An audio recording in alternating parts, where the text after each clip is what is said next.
Evangelio según Juan, capítulo 11, versículo 33.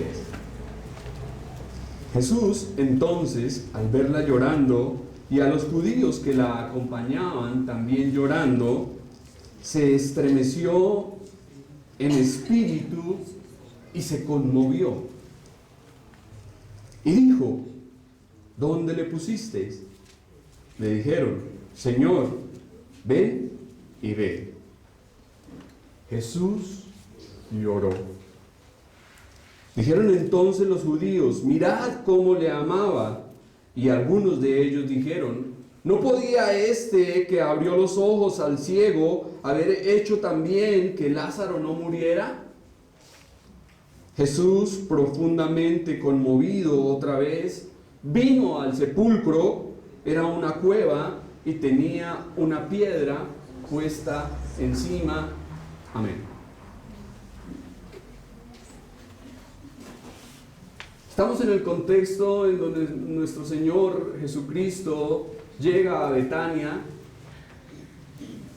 Sale inicialmente Marta a recibirle y le dice: Señor, si hubieses estado aquí, nuestro hermano no habría muerto. El Señor hace allí la declaración más gloriosa que pudimos observar, diciéndole: yo soy la resurrección y la vida. El que cree en mí, aunque esté muerto, vivirá. Luego Marta regresa a la casa y le dice a su hermana que el maestro ha llegado. Al parecer María estaba por tierra lamentando, y tan pronto escucha la noticia se levanta y va a las afueras de la aldea para encontrarse con Cristo. Y estando allí, le hace la misma observación al Señor, le dice las mismas palabras: Maestro, si hubieses estado aquí, nuestro hermano no habría muerto. Parece ser que María se levanta, sale de la casa, y un grupo de personas que estaba allí lamentando y consolándoles salió detrás de ella. Diría como una procesión detrás de María. Y ella va y se encuentra con nuestro Señor. Y acabamos de observar en el versículo 33 que Jesús entonces, al verla llorando y a los judíos que la acompañaban también llorando, se estremeció en espíritu y se conmovió. Al parecer, este grupo de personas que iba con María iban llorando a gritos. No era un llanto cualquiera, era un llorar a gritos. Y entre más gritaban, al parecer, más honor se le daba al muerto. Era la costumbre. Recordaban que hablábamos de los endechadores o las plañideras. ¿Recuerdan? ¿Qué dijimos que eran estas personas? Los lamentadores, endechadores o plañideras. Eran personas que se les pagaba por llorar en los entierros. A ellos se les decía: usted no pregunte quién se murió, sino llore. Y tenían que hacerlo bien duro, a grito entero. Y este grupo de personas que iba con María iba llorando de esa forma, tal vez con gemidos desgarradores. Y nuestro Señor aquí manifiesta intensamente su verdadera humanidad y su capacidad de comprender a los suyos. Entonces dice el texto que se estremeció en espíritu. Esto es, que fue movido profundamente, sintió grandemente tocado y afectado, se vio conmovido, interiormente fue turbado, se indignó. La palabra que podemos entender ahí como conmovió en espíritu es eso: se indignó. Nuestro Señor se indignó al ver la escena. Todo lo que el pecado, la enfermedad y la muerte habían causado. Podemos pensar en un libertador viendo la opresión, la tiranía, la destrucción y la desolación. Eso fue lo que estaba ocurriendo en esta escena. Llega nuestro Señor y ve a esta gente llorando a gritos, lamentando por la muerte de este hombre, y nuestro Señor se indigna en su espíritu. Aquí estaba el autor y dador de la vida en medio de una escena macabra por la que nunca quiso que atravesaran sus amadas criaturas. Y a diferencia de los dioses egoístas de la mitología griega, el Dios de la Biblia muestra gran empatía para con su creación, para con los suyos. La muerte es la máxima afrenta a la creación del Señor, porque intenta destruir aquello que Él quiso que viviese para siempre. Recuerdan que inicialmente Dios creó al hombre ¿cómo? Cuando Dios creó a Adán, ¿cómo lo creó? A su imagen y semejanza. ¿Y para qué lo creó? ¿Para que viviera cuánto? ¿930 años? Para que viviera eternamente. El plan de Dios y el diseño original de Dios siempre ha sido que el hombre viva por siempre. Pero vino el pecado, vino la enfermedad, vino la muerte, vinieron todas estas cosas, y aquí está el hombre muriendo, y aquí está nuestro Señor, el Dios del cielo y de la tierra, conmovido, indignado al ver semejante escena. Cristo se emocionó profundamente e hizo un gran esfuerzo visible para que las lágrimas que estaban a punto de brotar de sus ojos no saliesen en ese momento. Como hombre, nuestro Señor se conmovió ante la visión del dolor. Y es que es fácil llorar con los que lloran. Es fácil identificarse con aquellas personas que sufren. Y aquí nuestro Señor se identifica plenamente con aquellos que están en ese duelo. Y podemos pensar en algo: nuestro Señor ha ido al cielo, pero nunca ha cambiado. El mismo Señor que se conmueve al ver esta escena es el mismo Señor que en este momento está intercediendo por nosotros a la diestra del Padre. Alguien que puede compadecerse de nuestras debilidades y que es capaz de entender nuestras lágrimas. Dice el autor de la epístola a los Hebreos: porque no tenemos un sumo sacerdote que no pueda compadecerse de nuestras debilidades, sino uno que fue tentado en todo según nuestra semejanza, pero sin pecados. Necesitábamos a un Jesús tan humano como nosotros. Necesitábamos a alguien que pudiese entendernos, sentir nuestras luchas y nuestras debilidades, empatizando con nuestras penas y con nuestras tristezas. Alguien que pudiese comprendernos completamente. ¿Y quién mejor que nuestro Señor Jesucristo? ¿Quién nos entiende mejor que Él?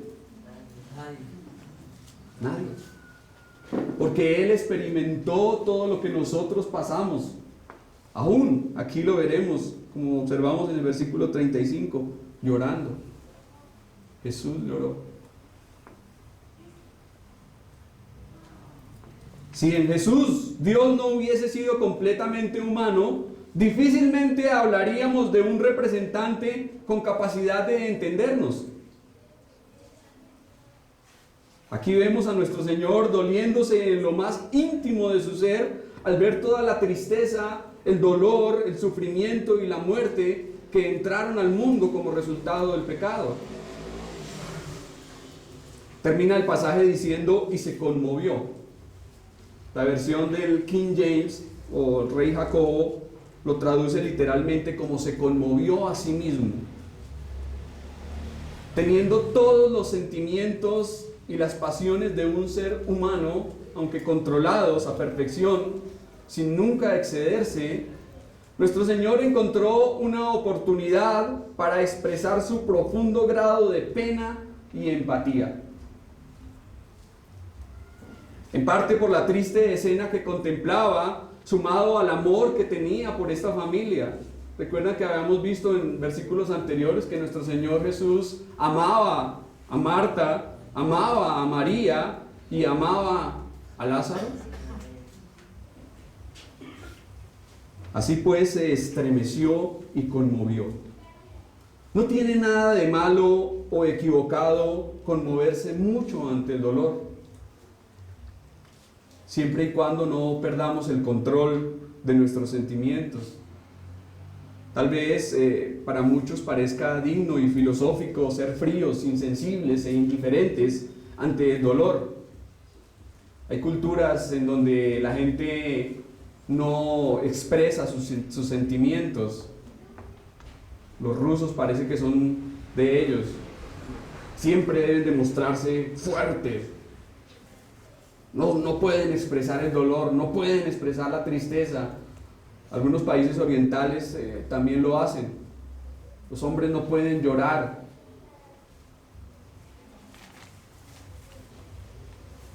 Y esto no es coherente con el carácter cristiano. Esto no es coherente con el carácter cristiano, mis hermanos. La empatía no es pecaminosa, sino semejanza a nuestro Señor Jesucristo. Los griegos creían que la principal característica de Dios era la absoluta incapacidad de sentir cualquier clase de emoción. Creían en un Dios distante, desapasionado, insensible. Pero aquí vemos al Dios hecho hombre, totalmente sensible, totalmente sacudido, agitado y conmovido hasta lo más íntimo por amor de los suyos. Ese es el Dios de la Biblia. Ese es el Dios que nos muestra la palabra. Y ese es el Dios en el cual hemos creído. Versículo 34. Y dijo: ¿dónde le pusisteis? Le dijeron: Señor, ven y ve. ¿Qué creen ustedes? ¿Nuestro Señor sabía dónde le habían puesto? ¿Por qué lo sabía? Porque Él lo sabe todo.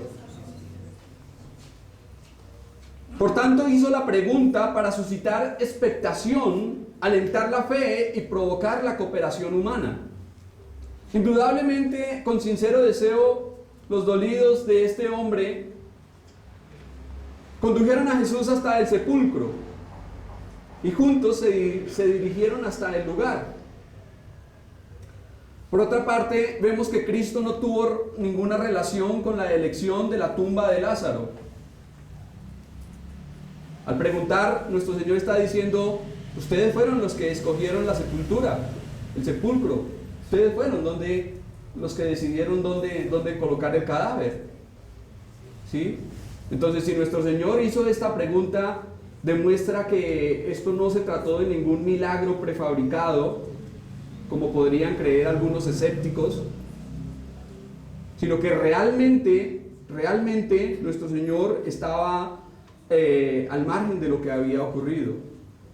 Alguien dijo que la pregunta formulada por Cristo corresponde a cuando Dios preguntó a Adán, allí en el Génesis: ¿dónde estás tú? ¿Para qué nuestro Señor, o para qué Dios le preguntaba a Adán dónde estaba? ¿Qué estaba buscando con la pregunta?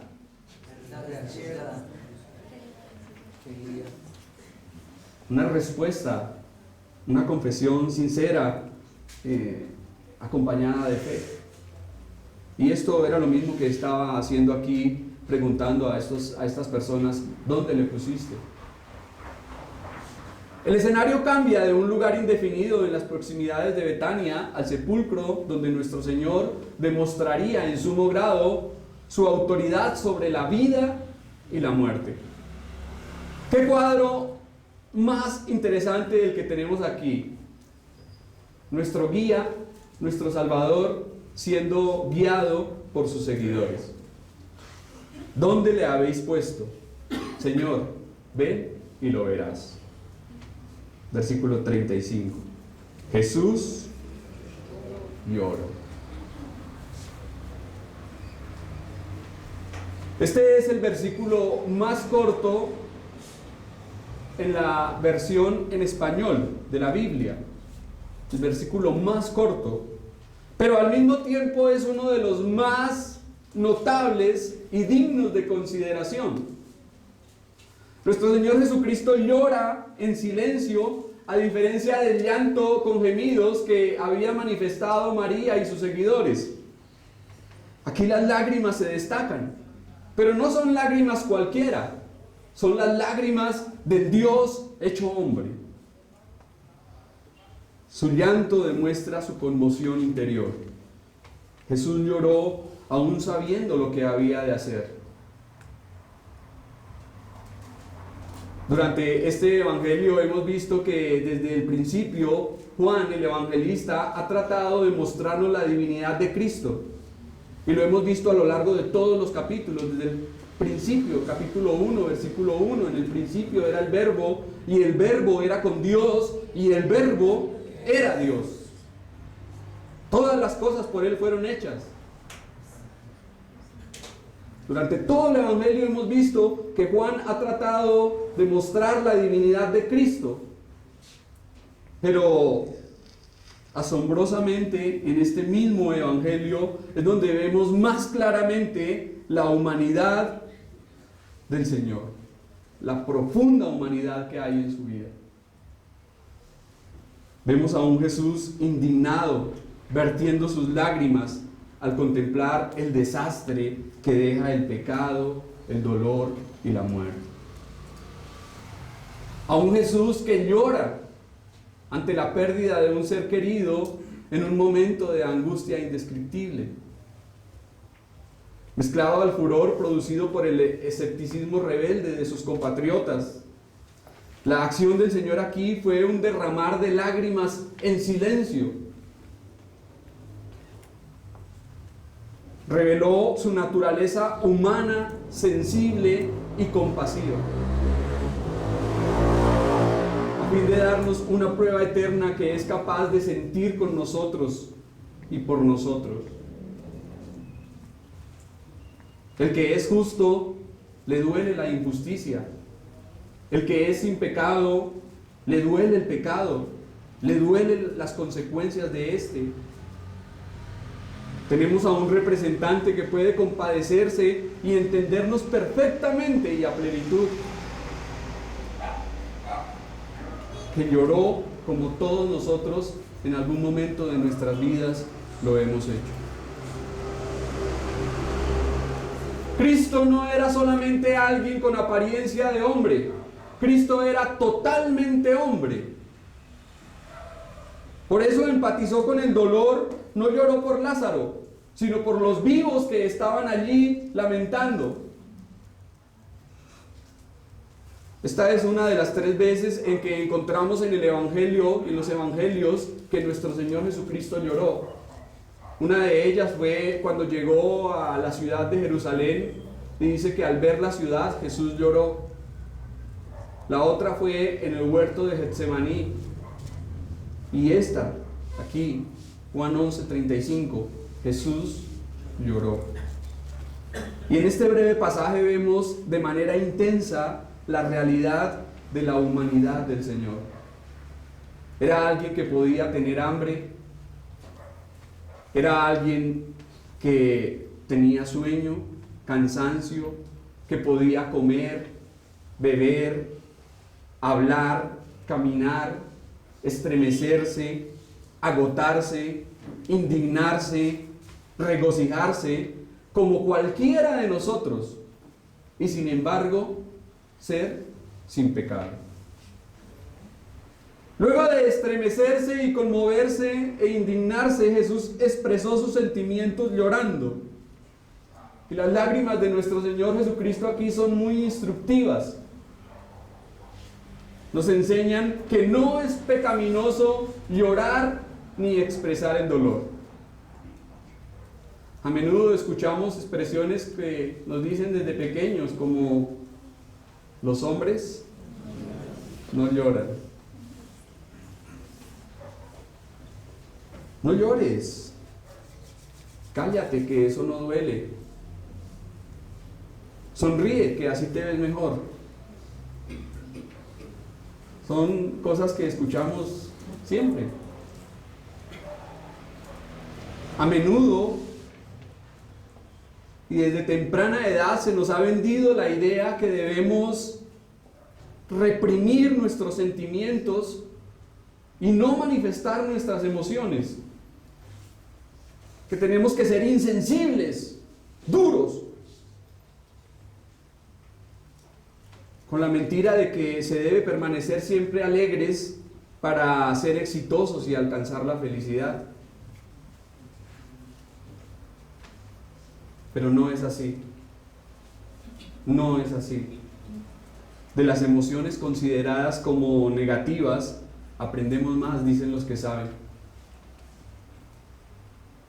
Las personas que creen que deben sentirse felices todo el tiempo son los que generalmente, constantemente viven hundidos en la tristeza.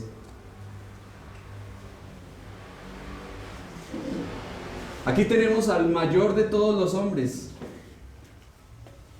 a un hombre como ningún otro, inigualable, al más excelso de todos, vertiendo sus lágrimas y llorando. Si Jesús lloró, ¿por qué nosotros no lo podemos hacer?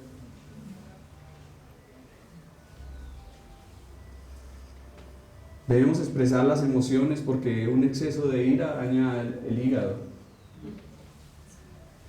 Un exceso de miedo daña los riñones. Un exceso de alegría daña el corazón y el intestino delgado. Un exceso de tristeza daña los pulmones. Un exceso de ansiedad perjudica el estómago.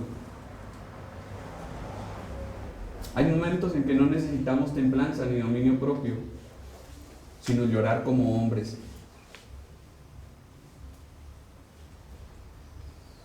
¿Cómo no indignarnos cuando prendemos el televisor y vemos las noticias actuales?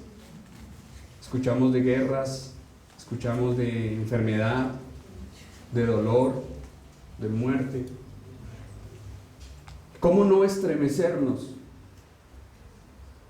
al ver que la madre mata a su pequeño bebé y va y lo arroja al basurero? ¿Cómo no conmovernos viendo la maldad y el pecado? Vernos a unos hombres allá desnudos besándose en lugares públicos. ¿Cómo no estremecerse ante eso? Y más aún, ¿cómo no estremecerse viendo a tanta gente que se está perdiendo día a día y que va rumbo al infierno?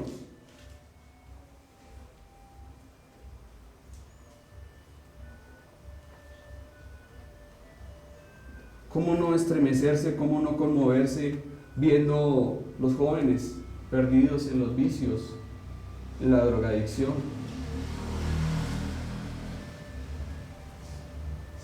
Usted mira la juventud actual y se pregunta, ¿a dónde va este mundo? ¿Y cómo no llorar frente a eso, mis hermanos? ¿Cómo mantenerse uno indiferente, insensible? ¿Quién no se conmueve al ver la incredulidad y la forma como el diablo ha ganado terreno?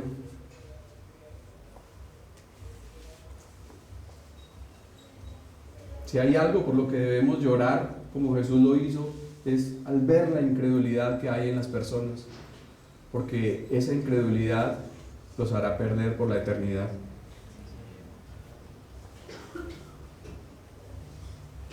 Debemos empatizar con los que sufren tal como Jesús lo hizo. El lamento y el llanto son una dura prueba para la carne y la sangre, pero no debemos avergonzarnos de ellos ni de experimentar sentimientos profundos. La indiferencia, la frialdad, la imperturbabilidad no son señal de gracia, sino de un corazón duro e insensible. Como cristianos nos dice la Biblia que tenemos un corazón ¿cómo es el corazón que el Señor nos ha dado ahora? Un corazón sensible, un corazón de carne, un corazón que se duele, que siente. En otro tiempo teníamos un corazón de piedra, nada nos importaba. Pero ahora Dios nos ha dado un corazón sensible para que sintamos, lloremos, pero hagámoslo como nuestro Señor Jesucristo lo hizo, con control. Lloremos ante aquel que ha llorado. Seamos de corazones sensibles y espíritus compasivos. En esta semana leí una frase que me pareció interesante y decía: si tienes que llorar, llora, porque las lágrimas también son oraciones que llegan a Dios cuando no podemos hablar. Seguramente en los peores momentos de nuestra vida tal vez no nos salen palabras, pero sí nos salen lágrimas, y por medio de ellas también podemos acercarnos a Dios. Si el bendito Hijo de Dios se conmovió hasta las lágrimas, identificándose con el dolor, que Dios nos guarde de caer en apatía, en indiferencia frente a lo que sucede. Alguien dijo: no me aterra, no me sorprende la maldad de los hombres malos, pero sí me aterra la indiferencia de los hombres buenos.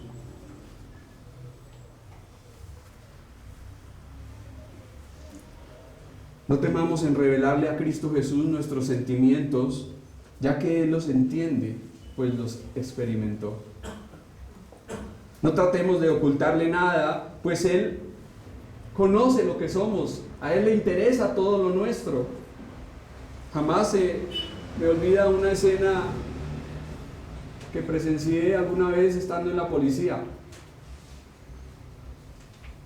Y llegó un comandante de la policía a la estación a la cual nosotros estábamos, y este hombre era un capitán alto, como de 2 metros, grande, de espalda, un tipo demasiado imponente. Eso se le veía, eso allá parado en la puerta de la estación con su kepis y con sus gafas Ray-Ban, parado mirando hacia el parque de Funza, con una tremenda imponencia, parecía un pavo real. En ese momento llegó una mujer a la estación de policía y sufrió un ataque de epilepsia. Y esta mujer empezó allí a convulsionar y se mordía la lengua y hacía unas cosas terribles, un ataque muy fuerte de epilepsia. Y estaba a los pies de este hombre, y este hombre seguía mirando hacia el parque. Nada lo movía. Y yo me quedé mirando la escena y me impactó bastante. Dije: ¿qué clase de personas son estas que no sienten absolutamente nada? Han ido a una escuela, han sacado una carrera adelante, pero son totalmente insensibles frente al dolor de los demás. La mujer se mordía la lengua y se revolcaba en el piso, y el hombre no la miraba. No le importaba realmente. Para él era como si un perro estuviera ahí muriendo. Y esa escena me afectó mucho, porque ese es el mundo en el que estamos. A la gente no le importa el dolor de los demás. A mí qué me importa si mi vecino está aguantando hambre, si no tiene que comer, si está en pecado y va a morir. yo estoy bien, yo tengo mi trabajo, tengo mi dinero, tengo mi casa, tengo a Dios, no necesito. Pero no, mis hermanos, bienaventurados los que lloran, dice la palabra, porque ellos recibirán consolación. Y no se trata de llorar por cualquier cosa, no se trata de llorar por cualquier causa, se trata de llorar por la causa de Cristo en esta tierra. Versículo 36. Dijeron entonces los judíos: mirad cómo le amaba.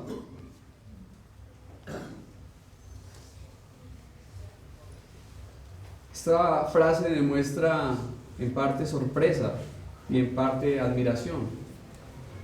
¿Qué maestro tan amable y sensible es este? Algunos de los judíos, no todos, interpretaron las lágrimas de Jesús como una expresión sincera de amistad y de un amor filial. Aunque nadie percibió que había detrás de esas lágrimas más emociones. Como ya dijimos, es improbable que nuestro Señor Jesucristo llorase por Lázaro. ¿Ustedes creen que el Señor lloró por Lázaro? Él sabía que iba a ir al sepulcro y sabía lo que iba a pasar con este hombre. No lloró por Lázaro. Y estas personas estaban algo equivocadas. Y digo algo porque dijeron que nuestro Señor estaba llorando por Lázaro y mirad cómo le amaba. En eso estaban equivocados, pero no estaban equivocados en que Jesucristo es un hombre amante. Jesucristo es amante. Nuestro Señor ama, y no se trata de ese amor interesado, condicional, que tenemos los hombres. Yo te amo, pero ¿qué me das? Ese es el amor que generalmente escuchamos, ¿no? El amor de nuestro Señor Jesucristo es un amor libre, espontáneo, desinteresado, sacrificial, que está dispuesto a entregarlo todo, aunque no reciba nada a cambio. Nuestro Señor ama con el amor divino. Y por cierto, de todas las virtudes que deben tener los seguidores de nuestro Señor, ¿cuál es la que más debe sobresalir?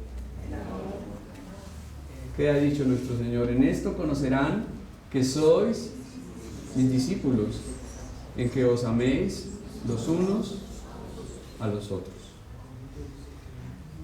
El amor debe ser una señal clara de aquellos que profesan creer en Cristo. Y algunos de ellos dijeron: ¿no podía este que abrió los ojos al ciego haber hecho también que Lázaro no muriera? Mientras los judíos más dispuestos dijeron: mirad cómo le amaba, los más cerrados, los más apáticos, los más indiferentes, hicieron esta pregunta que iba cargada de sarcasmo e ironía y esperaba un sí como respuesta. Su pregunta seguramente llevaba la idea: ¿no podía aquel hombre, si es que ciertamente abrió los ojos al ciego en Jerusalén, haber evitado la muerte de su amigo? Si realmente es el Mesías y hace obras tan maravillosas, ¿por qué no ha evitado tanto dolor?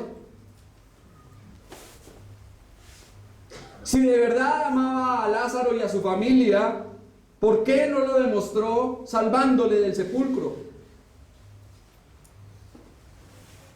Queda claro que este no es todopoderoso, no puede hacerlo todo. Pudo abrirle los ojos al ciego de nacimiento, mas no evitar que la muerte se llevara a su amado amigo. Si es capaz de evitar la muerte, ¿por qué no lo hizo? Y si no es capaz, está claro que hay muchas cosas que no puede hacer. Esta pregunta demuestra toda la malicia satánica, ese espíritu de cavilación y cuestionamiento que siempre está diciendo ¿por qué?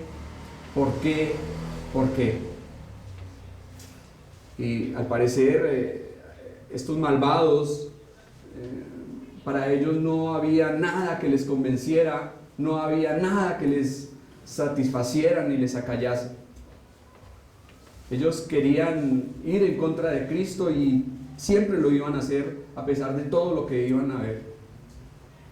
Porque vemos que este milagro que nuestro Señor va a hacer a continuación, finalmente es lo que dará pie para que lo lleven a Él a la cruz. Así que en un tono burlón y viendo las lágrimas de nuestro Señor correr por sus mejillas, traen a colación el incidente del ciego, pero no por fe, sino por perversa incredulidad que subestima el poder de Dios. Versículo 38, termino. Jesús, profundamente conmovido, otra vez vino al sepulcro. Era una cueva y tenía una piedra puesta encima. Aquí nos dice la palabra que nuestro Señor otra vez se conmovió. Ya iba de camino hacia el lugar donde Lázaro había estado sepultado. Y nuevamente nuestro Señor Jesucristo se conmueve. Cristo se acerca a la tumba como un campeón que se prepara para el conflicto, por el cual no ha de sorprendernos que se conmueva en presencia de la violenta tiranía de la muerte, sumada a la incredulidad de los judíos por la pregunta que acababan de hacer. ¿Acaso este no podía haber impedido que Lázaro muriera? Imaginémonos la escena. Van todos hacia el sepulcro, van las hermanas de Lázaro adelante, Jesús va detrás de ellas, va los discípulos y detrás la multitud. Todos ellos se dirigen al sepulcro, pero ¿qué irían pensando en ese momento? ¿Qué iría pensando toda esa multitud de lo que iba a suceder? ¿A qué iban a ese lugar? Tal vez, ¿qué pasaba por sus mentes en ese momento? No, vamos a llorar. Vamos a la tumba a hacer lo que generalmente la gente hace, ir a llorar, ¿no? Una causa perdida. Más adelante veremos que Marta dice: Señor, hiede ya, porque es de 4 días. Ya no había ninguna esperanza de nada. Pero solamente nuestro Señor Jesucristo va allí llorando y teniendo en mente una resurrección gloriosa que ha de realizar. El sepulcro, según las costumbres, eran cuevas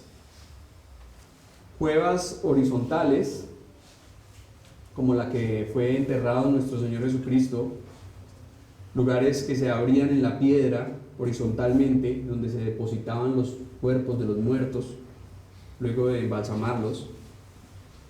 Y también habían unas cuevas en desnivel, como la que se menciona o se describe acá. Era una cueva seguramente con unos escalones para poder bajar por ella, y también allí se depositaban los muertos.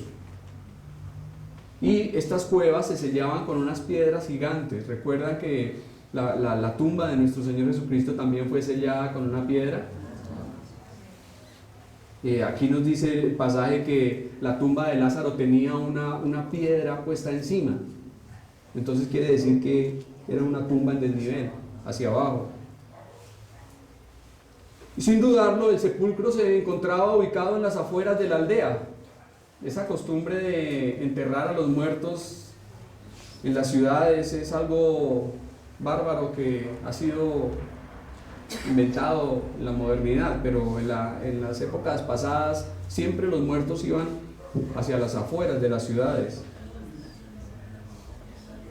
Y algo que podemos observar aquí es que todos estos detalles sirven de constancia y pruebas adicionales para demostrar la veracidad de la muerte y sepultura de este hombre llamado Lázaro. Pero obviamente también la veracidad del grandioso milagro obrado por nuestro Señor Jesucristo. Todo lo que Juan nos narra con detalles, todas estas cosas que nos ha venido contando, es para eso, para demostrar que realmente fue un milagro maravilloso y extraordinario el que nuestro Señor va a hacer y que ya lo estudiaremos más adelante. Oremos.